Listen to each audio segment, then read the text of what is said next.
শেখ হাসিনা, আসাদুজ্জামান খান কামাল ও সাবেক আইজিপি মামুনের বিরুদ্ধে জুলাই গণহত্যা মামলার তদন্ত শেষে প্রতিবেদন জমা দিয়েছে তদন্ত সংস্থা। আন্তর্জাতিক অপরাধ ট্রাইব্যুনালে আছেন রিপোর্টার আফজাল হোসেন। আমরা আলোচনার মাঝখানে সরাসরি যেতে চাচ্ছি আন্তর্জাতিক অপরাধ ট্রাইব্যুনালে। জুলাই আগস্টের গণহত্যার মামলায় শেখ হাসিনার বিচারের যে আরেকটি ধাপ কিন্তু এগিয়ে গেল। এরই মধ্যে তদন্ত সংস্থা আন্তর্জাতিক অপরাধ ট্রাইব্যুনালের প্রসিকিউশনের কাছে তদন্ত রিপোর্ট জমা দিয়েছেন। এবং শুধু শেখ হাসিনাই নয়, এই মামলায় সাবেক স্বরাষ্ট্রমন্ত্রী আসাদুজ্জামান খান কামাল তাকে আসামি করা হয়েছে। একই সঙ্গে সাবেক পুলিশ মহাপরিদর্শক চৌধুরী আবদুল্লাল মামুন তাকেও কিন্তু এই মামলায় অভিযুক্ত করা হয়েছে।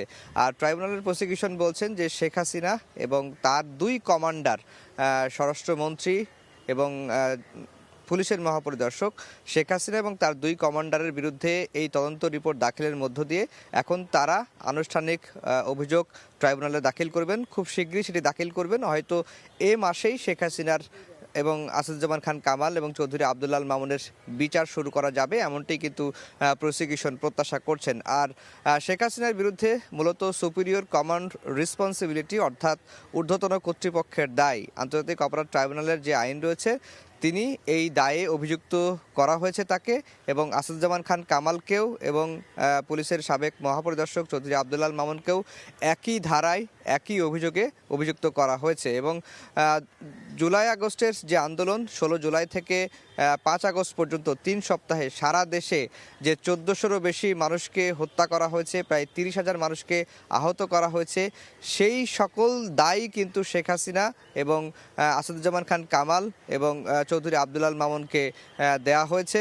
এবং এই সপক্ষে যে সাক্ষ্য প্রমাণগুলো রয়েছে সেই সাক্ষ্য প্রমাণগুলোও ট্রাইব্যুনালের প্রসিকিউশন তাদের যে তদন্ত রিপোর্ট সেখানে উল্লেখ করেছেন তদন্ত সংস্থা। এবং একটি অডিও রেকর্ডের কথা মনে আছে হয়তো আপনাদের, যে শেখ হাসিনা গুলি করতে বলেছিলেন যে হেলিকপ্টার থেকে এবং গুলির নির্দেশ দিয়েছিলেন। এবং স্বরাষ্ট্রমন্ত্রী আসাদুজ্জামান খান কামালের একটি ভিডিও ভাইরাল হয়েছিল। একজন পুলিশ আসাদুজ্জামান কামালকে বলছিলেন যে তারা একটি গুলি করেন, একজনই পড়ে আর বাকিরা কেউ নড়ে না। এই ধরনের যে ধরনের তথ্য প্রমাণগুলো রয়েছে সব তথ্য প্রমাণই কিন্তু ট্রাইব্যুনালের তদন্ত সংস্থা জব্দ করেছেন। এবং যারা ভিকটিম আহত হয়েছেন, শহীদ পরিবারের স্বজনদের সাক্ষ্য প্রমাণ নেওয়া হয়েছে।